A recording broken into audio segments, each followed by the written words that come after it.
الله الرحمن الرحيم الحمد لله رب العالمين وصلى الله وسلم وبارك على عبده ورسوله نبينا وإمامنا محمد وعلى آله وصحبه أجمعين أما بعد السلام عليكم ورحمة الله تعالى وبركاته. Tonight's lesson will be continuing our commentary and explanation of Uloomul Marjan فيما اتفق عليه الشيخان, pearls and corals. Pearls and corals, a collection of agreed upon ahadith from Al-Bukhari and Muslim. And we're in the second volume. We've been explaining this book, Walillahi alhamd, for many years now. Many years. And the book is a compilation of hadiths from the two most authentic sources, Bukhari and Muslim, organized, arranged, according to the topics and according to the chapters. The first volume, alhamdulillah, we've completed successfully. Over 1,000 hadiths from Bukhari and Muslim we have explained. All of those lessons and lectures are on the channel, HadithDisciple. They're free. You can access them, you can download them, you can watch them, you can benefit from them. Full of different discussions and arguments from knowledge, iman, purification, salah, zakah, hajj, saum, marriage, divorce, child custody, etc. Now we're in volume 2. Alhamdulillah, we're past the 1,000 hadith mile marker or milestone, and we're in Musaqat, the book that deals with sharecropping, agriculture, and also the different types of buying and selling and trading, associated or not associated with that, as we have explained. Much of Musaqat, many chapters in Musaqat are Kitabul Bay. All right, the rules of buying and selling. Last week we were explaining Babul Riba, the concept of Riba, what Riba is and what it is not.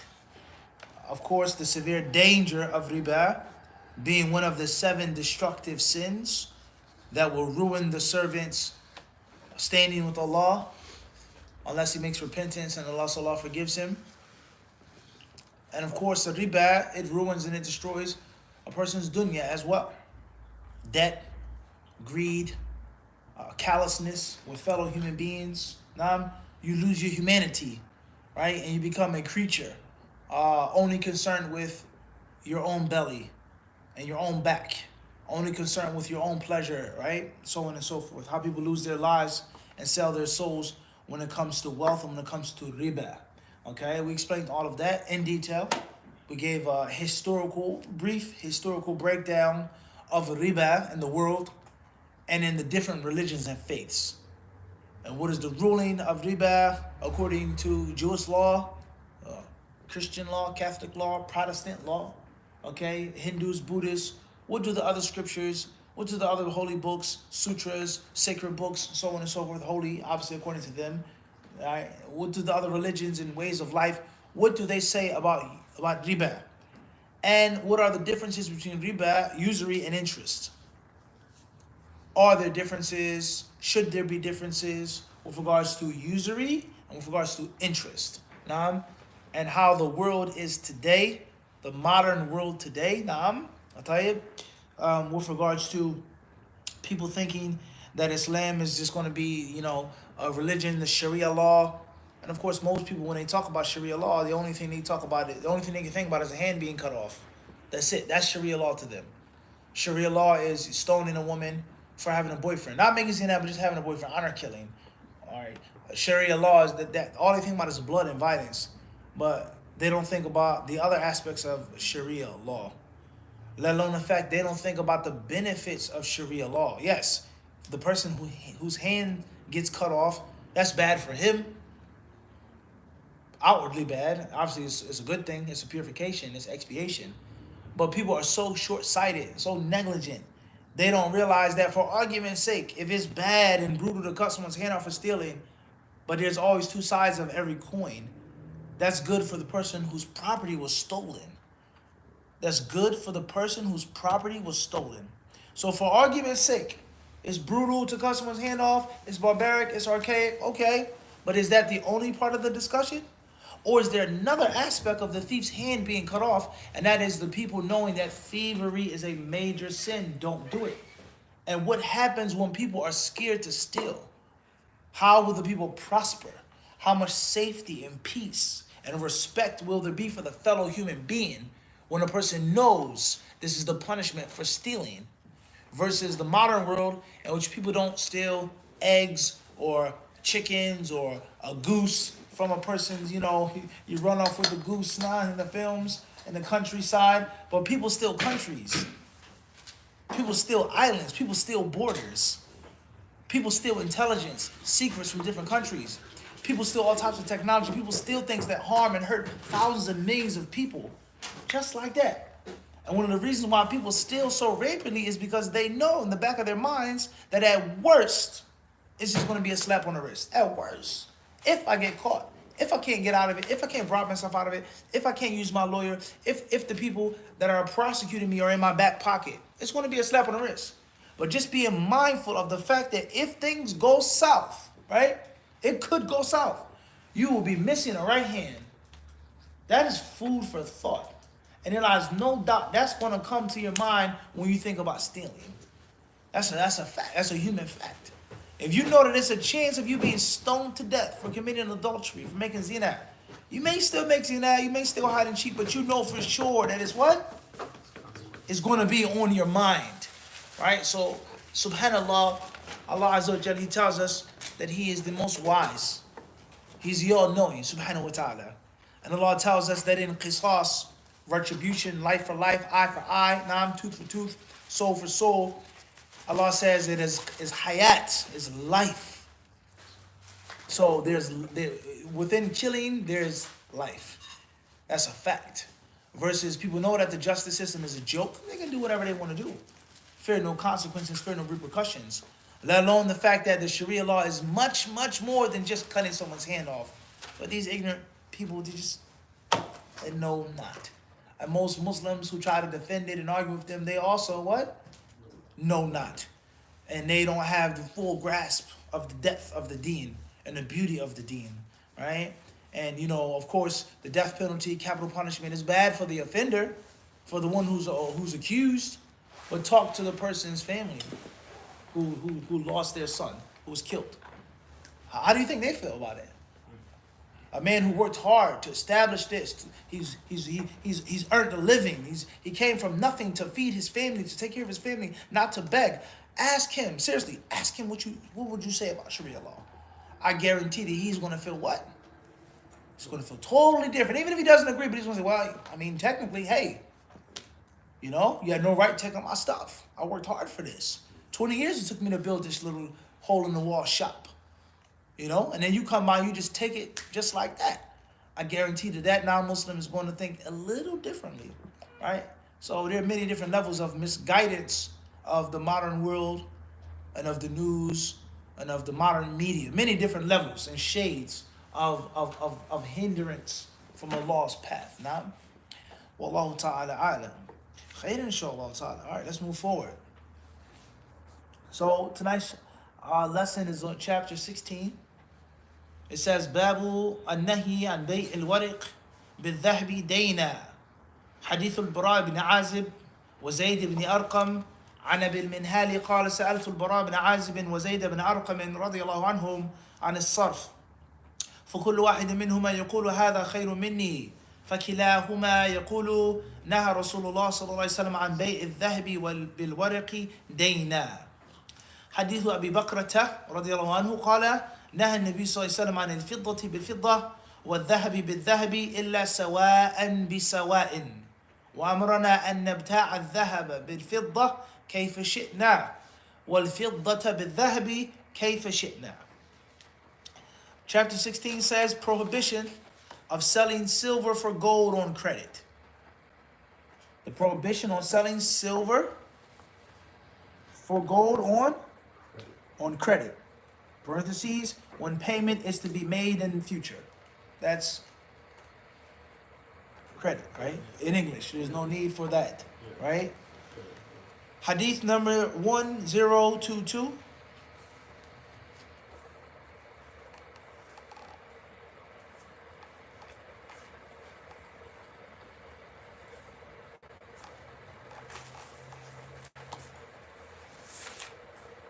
narrated Abu al-Minhal, I asked Bara bin Azib and Zayd bin Arqam, may Allah be pleased with them, about money exchanges.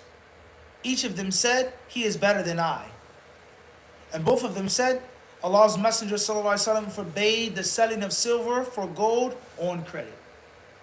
Hadith 1023 is narrated Abdurrahman ibn Abu Bakr that his father, Abu Bakrah, the Prophet ﷺ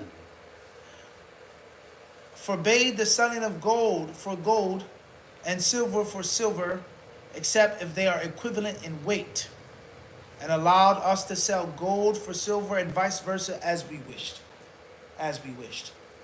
So, you have two currencies, umla, yani athman, something that is used as a currency, as a means of money, all right?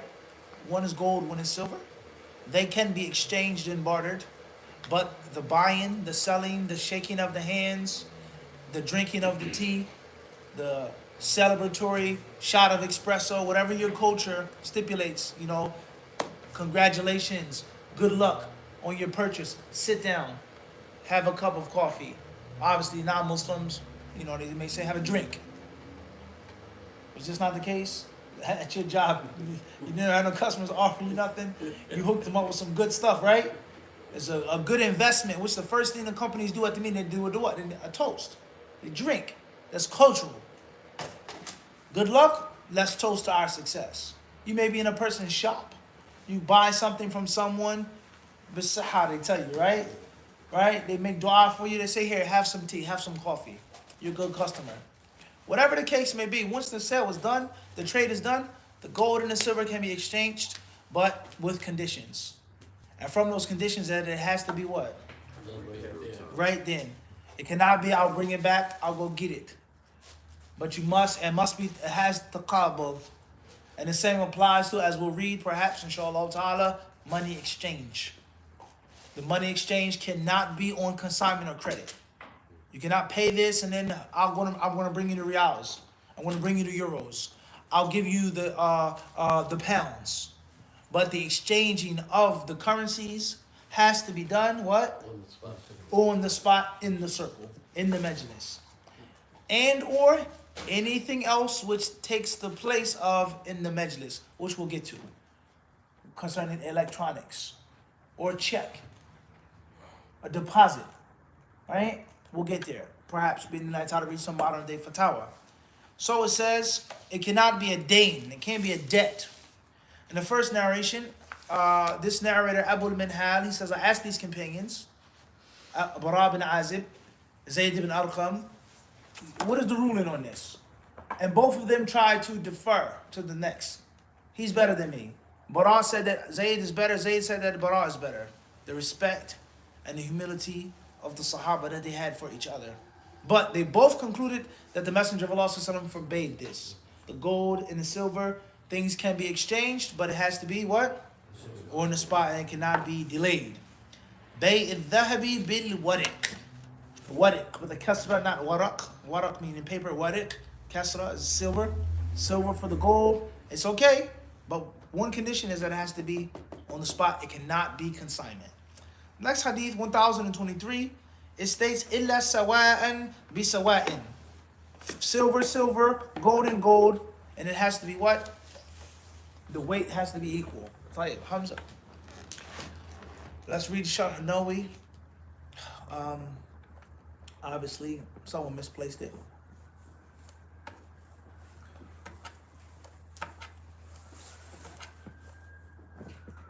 Bismillah.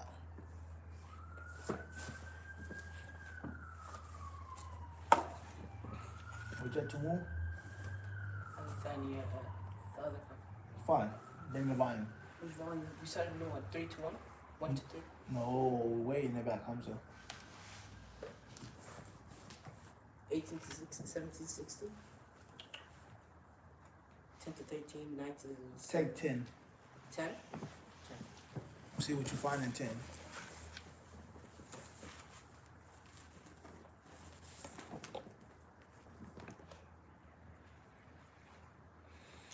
Tayyib. Nawawi rahimahullah ta'ala, he says, I beat you already, Hamza, but it's okay.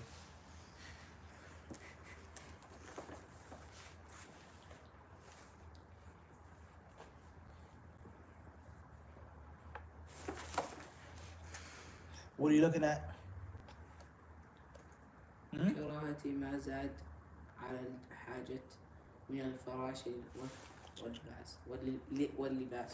لا. All right. No way, may Allah have mercy upon him. He says here in the explanation of Sahih Muslim.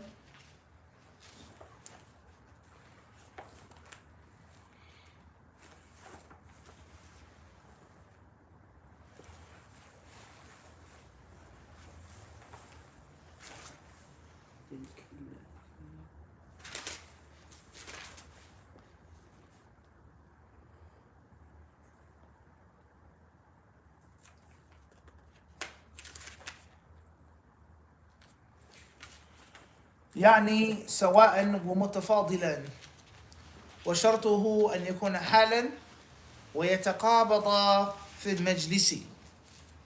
Okay, so the concept of, what did we mention in the last class, Harun? What did we say with regards to weight? That the weight of the gold and the silver has to be what? Equal. The nature of the silver equal.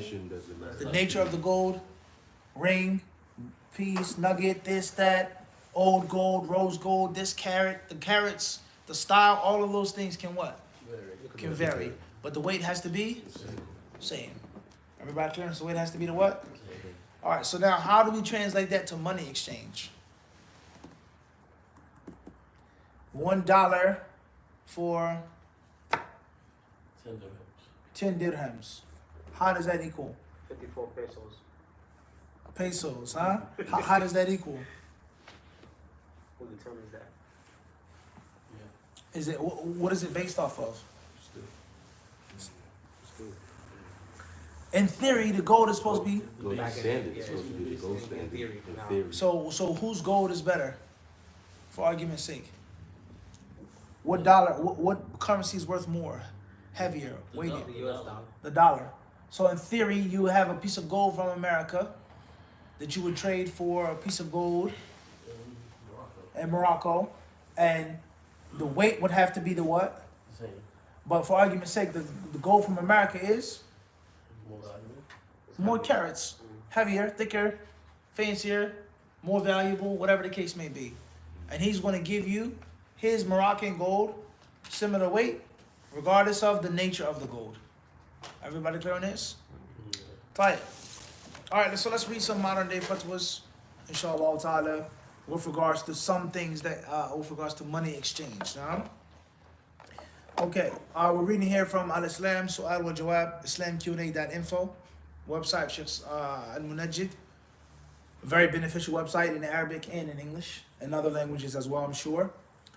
So the question says, يقوم خالي بإرسال مال إلى جدي من البلد الذي هو فيه فيعطي رجلا المال هناك ويقوم وكيل ذلك الرجل بإعطاء ما يقابله لجدي بعملة البلد الذي نعيش فيه وبعد أن عرفت أن هذه المعاملة لا تجوز فقمت برسال نسخة من الفتوى رقم إلى خالي فأرسل خالي هذا الرد من مقاصد الشريعة رفع المشقة والحرج ورسالة من المستلم في فرنسا لأهل طالب الخدمة بغرض تسليم تقوم مقام استحقاق أهله للمال وتغني عن التقابض الفوري والأصل في المعاملات الإباحة فلا حرج في المعاملة وليس من داعي للتشديد فكيف أرد عليه وكيف أتصرف حيال هذا المال الذي يبعثه خالي إلى جدي إن لم يغير خالي رأيه حيث إنني أعيش حاليا معهم لدراسة علما بأنني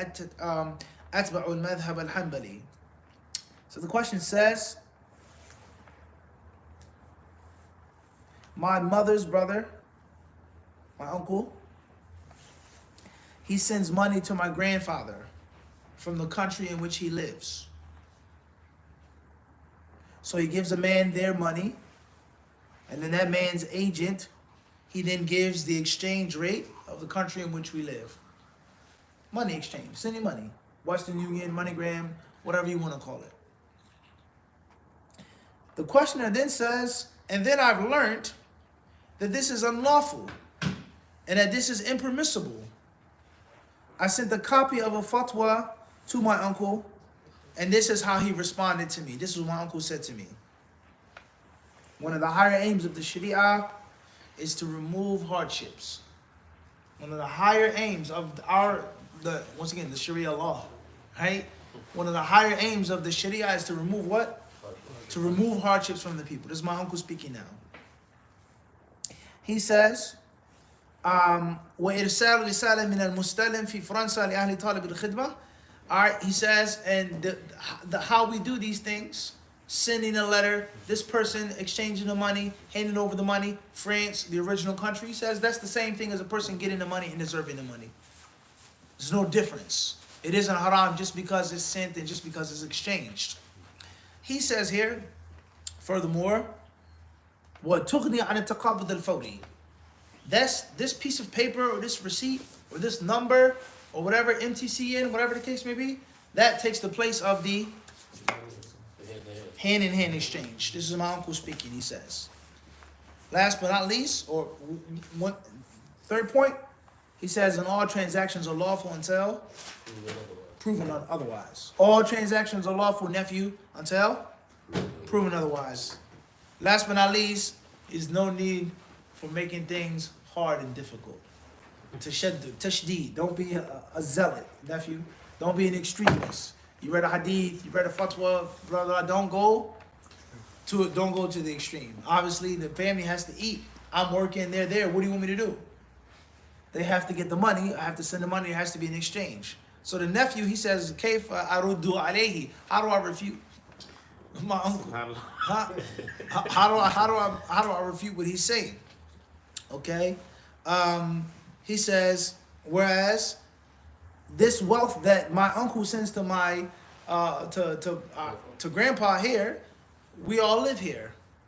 We all have to eat, right? He's working, okay? And I'm studying with them. And there are many different points in this question. The importance of economic independence. And it's difficult, if not borderline impossible, for you to dictate to someone who's feeding you. And if something's haram and bad and impermissible and unlawful, you need to what? You have to separate yourself from that. And if not, in this, a Riba house, no difference. This is haram, this mortgage is haram, but yet still you what? You live in the house. Okay, son, what do we do? What do we do, nephew? Right now, tell me, what are we going to do? How are you going to go to school? Who's paying for your education? All right, but none of that is what we're trying to focus on right now at the moment. All right, and last but not least, the question says, I follow the Hanbali madhab. Tahir.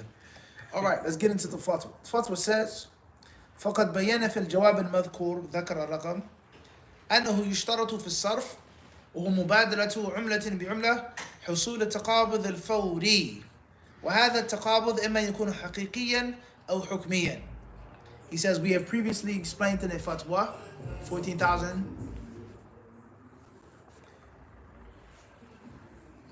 or 105. We don't have to mention the number. We've previously explained in the fatwa is that money exchange, the requirement for money exchange is that you have to hand over, pass forth, exchange the currency. Taqabud. It has to be a qabd, grip. Hand on what? This is my silver, this is your gold. This is my dollars, this is your euros, so on and so forth. We've explained that. The muftis, they say. And this exchange, this direct exchange, is either one or two types. Haqiqiyan, actual, or hukmiyan, technical. The actual would be us sitting in the same what? Place. You give the money, slap hands, right? And technical would be people being a little far, a little distant, remotely, but it's as if it's the same, which we'll get to. What exactly is the technical exchange? All right? We'll get there, inshallah. He says, or they say, وَالْحَقِيقِي أَنْ يَكُونَ يَدًا بِيَدٍ. The actual one is what?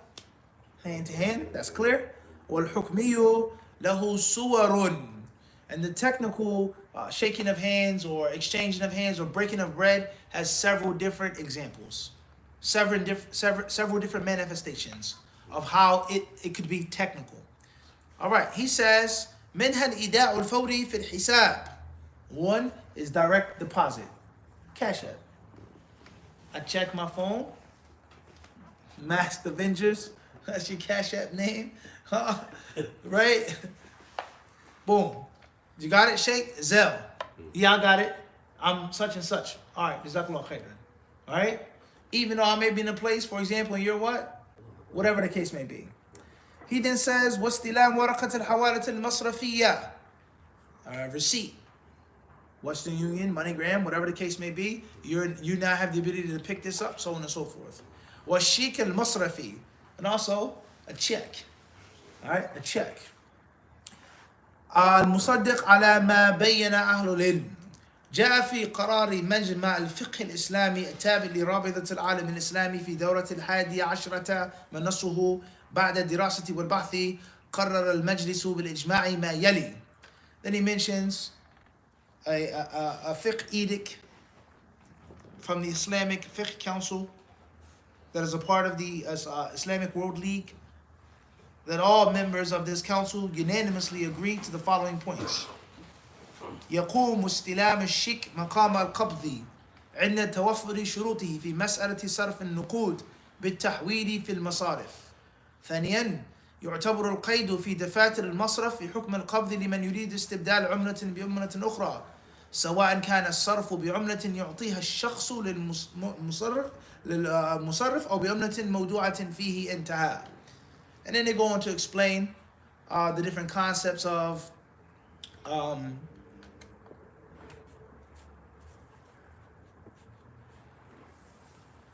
receipts, picking up money, the money being exchanged, the currency being exchanged, and that even if a person isn't there in the sitting, you getting the receipt, you accepting it, taking that place. All right, moving forward. They then say, وفي الفتاوى اللجنة دائما وذكر الرقم وقبض الشيك أو ورقة الحوالة حكمه حكم القبض في المجلس، ولم نقف على قول لأهل العلم في اعتبار رسالة من قابض المالي إلى طرف المقابل في البلد الآخر تقوم مقام القبض، وكان الشيك الشخصي لا يعتبر قبضا حتى يكون مصدقا، فما بالك بمثل هذه الرسالة. Now, sending a letter, sending a text message to someone, this is the money that I'm giving, that's going to be problematic. But the concept of a banknote and the purpose of a banknote and the history of the banknote and why people did away with gold and silver, carrying actual coinage, plated actual gold, other metals, bronze, so on and so forth. So there are many points to discuss now. First and foremost is, why is gold and silver so exclusive and special? Why not other metals? Precious or unprecious metals? And the history of money and how different countries use different metals for coins besides gold and silver. Secondly, when, how, and why did people do away with metal? When did people begin to walk around with bills, notes? And why? Also, the concept of a traveler's check. You not traveling with actual money, but you having a what? A traveler's check. Obviously based off of ease and convenience. When did that take place? And why? Why did people begin walking around with traveler's checks? Let's try to answer some of these questions now. Why is gold and silver so exclusive for currency?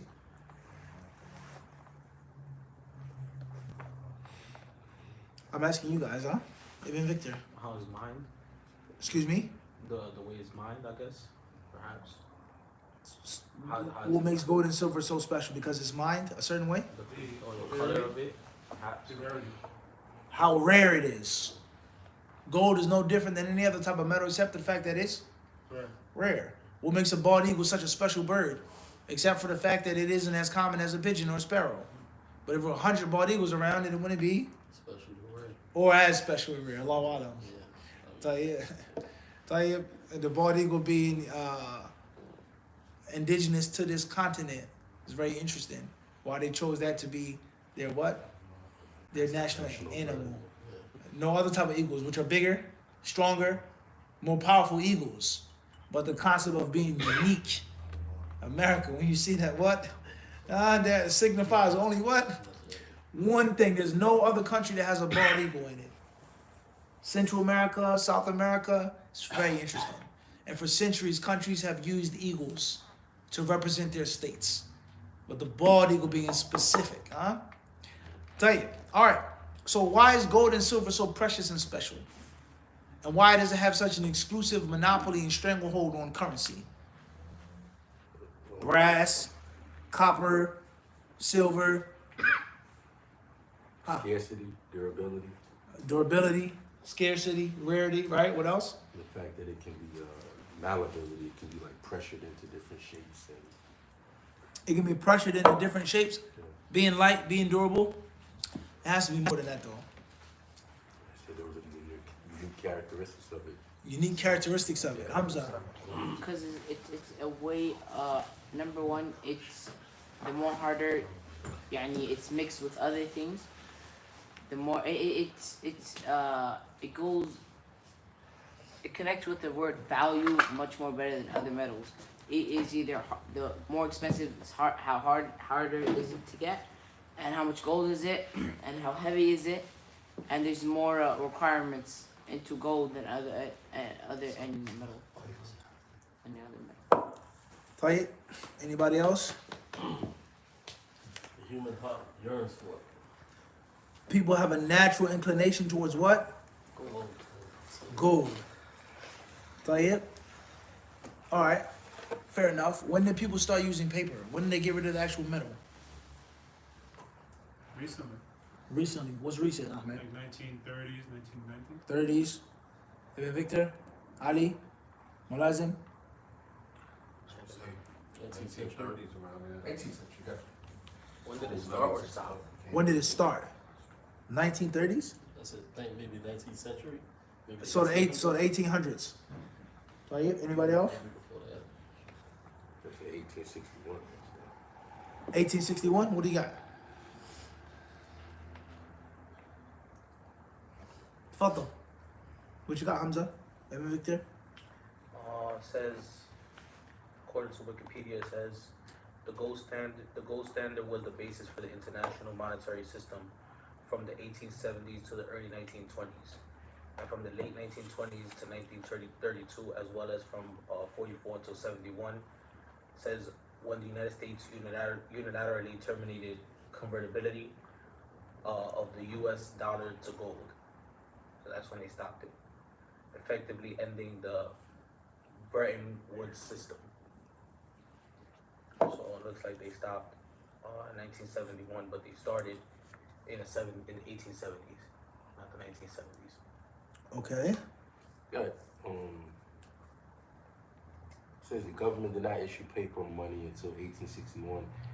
Let me back up. The first U.S. coins were struck in 1793 at the Philadelphia Mint and presented to Martha Washington. The government did not issue paper money until 1861. In the interim years, however, the government did treasury notes intermittently during the periods of financial stress, Treasury notes. such as So war, not dollars, but actual some type of note. signifying that this is worth such and such amount of silver. And that you have to go and exchange it and get your silver or your gold. Correct? Tayyip, what else? So it looked like during war, during financial stress. So So that's stress. why I meant like the actual gold is scarce. Different metals needed for different weapons, so on and so forth, buying supplies, etc. All right, so that's only America though. What about the rest of the world? Who introduced the note? Where does the note come from? Ottomans? Ottomans? Good guess. Mulazim, what you got? Ali, The West. the West? The West? Before the East? Before the Middle East? Before the Far East? Abdul Wadud. You touched on that before. Was it? Allahu Alam. You see this cup of tea? It's the only thing I'm good at is drinking this. It's in Britain. It was in Britain. UK, yeah? The UK. Yeah? And China. Come on. China. What do you got? If China? they're reading, further. It says paper currency first developed in the Tang Dynasty, China, during the 7th century, Tang Dynasty. where it was called flying money. Flying money. Allahu Akbar. Some No type question. Some type of fida mixed in there. It's deep though. No question. Yeah.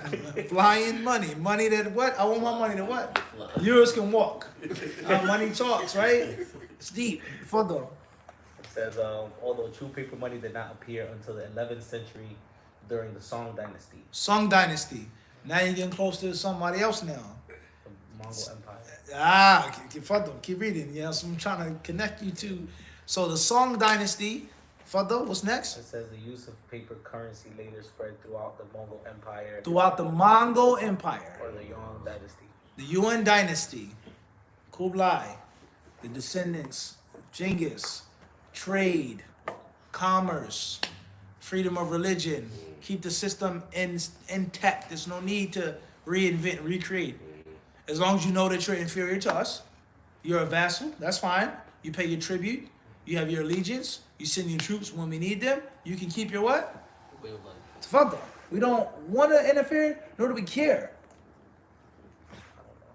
And obviously, looking at a Muslim and marriage and the concept of having things running efficiently and being caught up in the formalities versus the efficiency. Trade is important. Without trade, there's no army. Without no army, there's no Khan.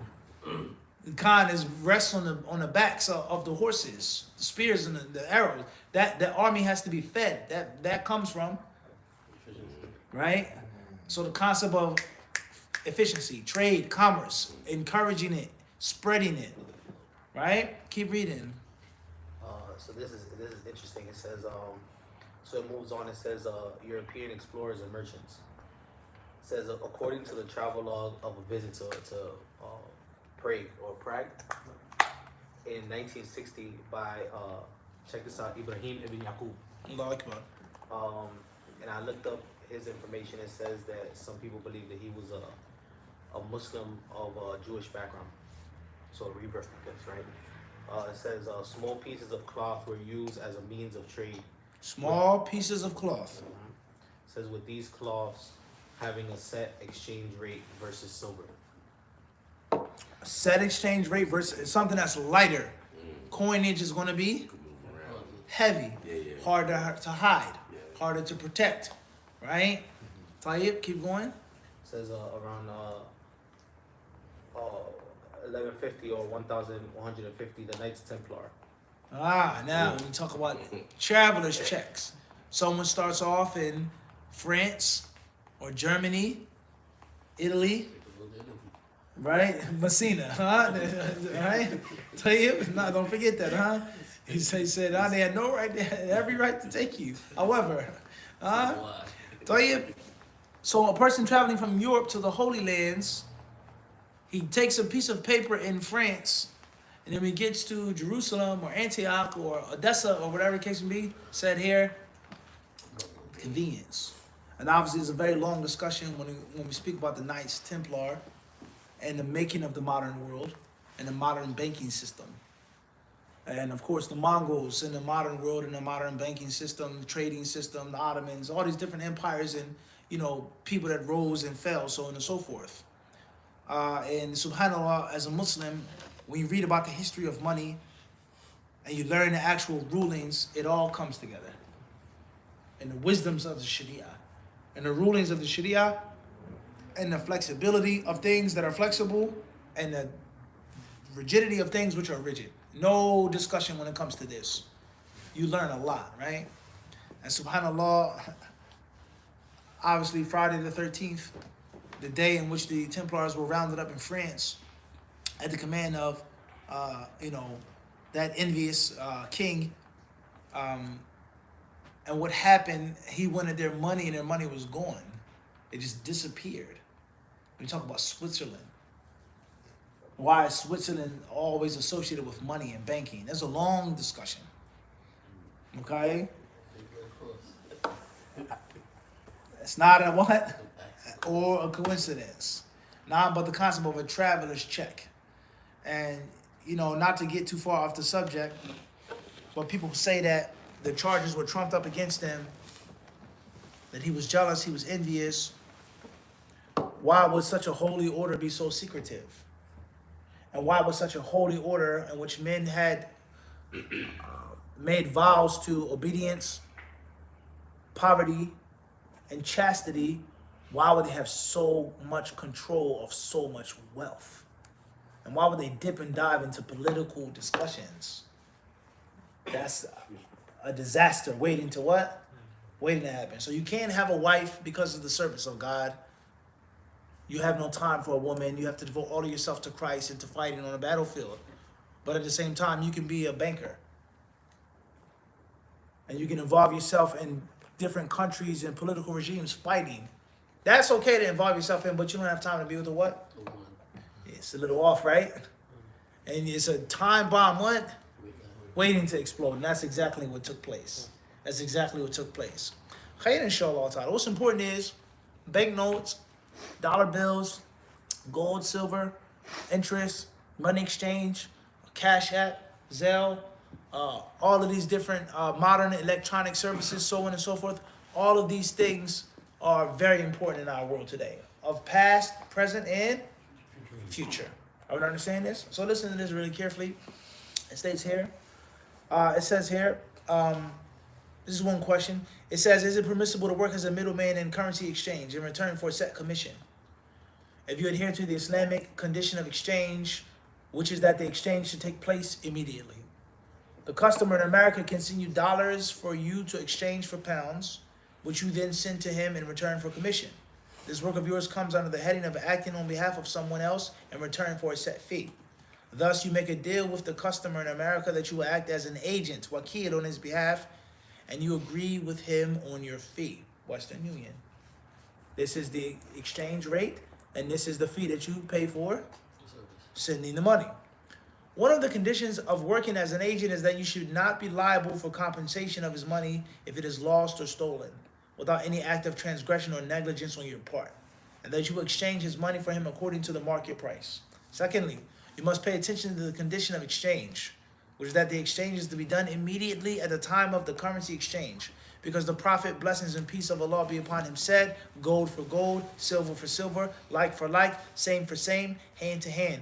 And if any of these types are different, then sell however you like, so as long as it is hand to hand, narrated by Muslim.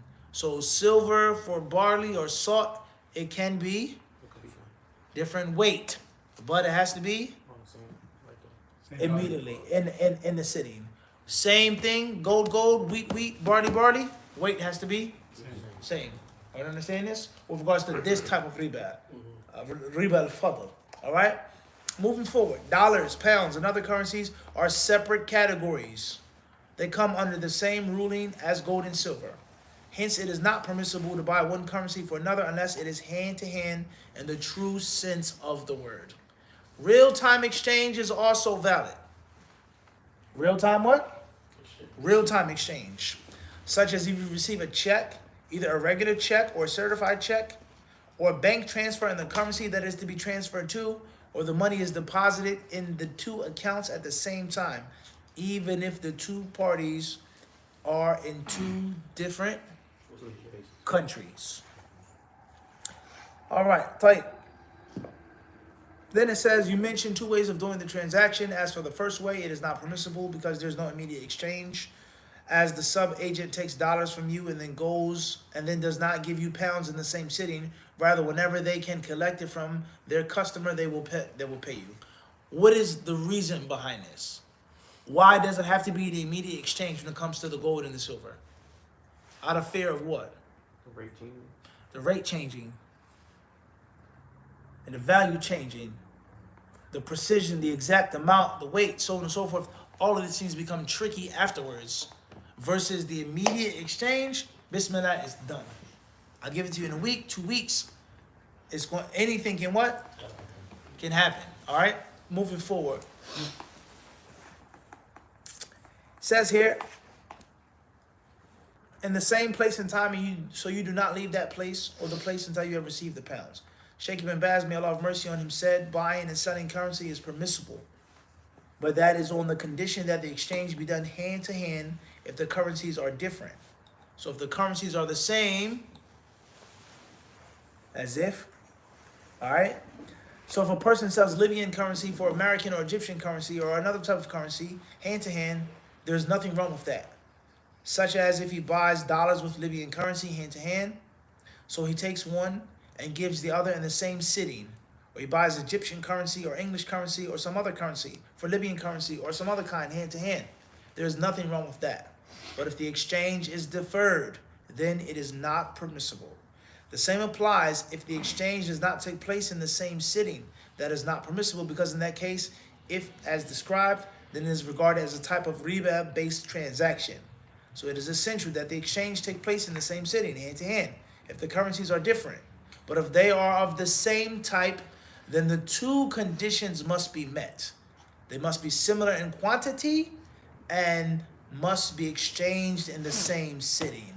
Because the Prophet, blessings and peace of Allah be upon him, said, gold for gold, silver for silver, same hadith. Two different currencies, how many conditions? One, Wait, the same sitting. or same part.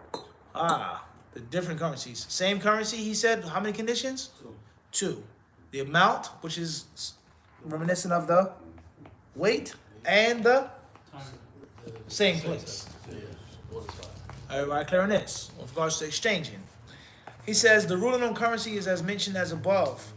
If it is of different types, it is permissible for them to be of different quantities.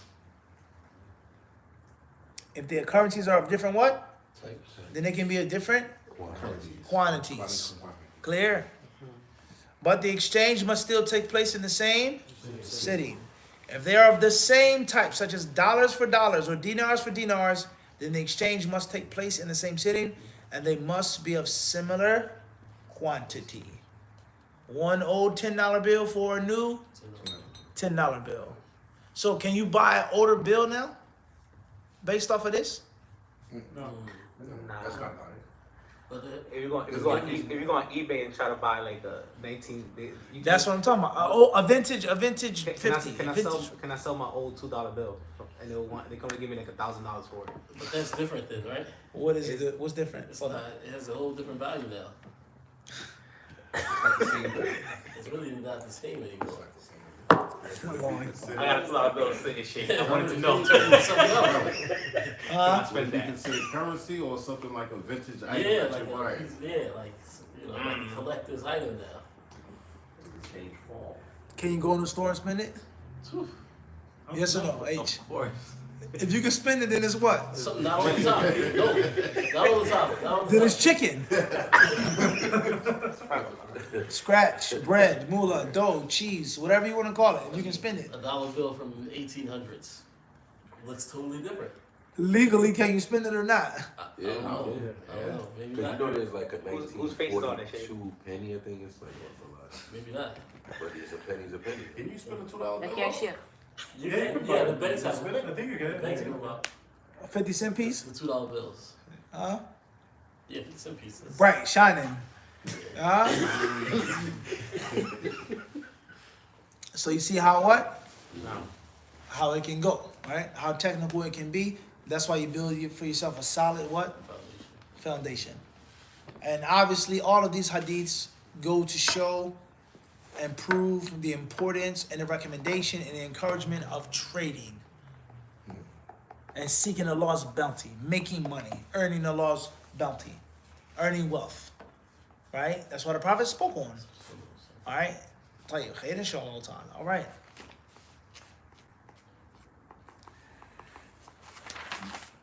All right, we'll stop here tonight. Allah subhanahu wa ta'ala surely knows best, and with him is all success.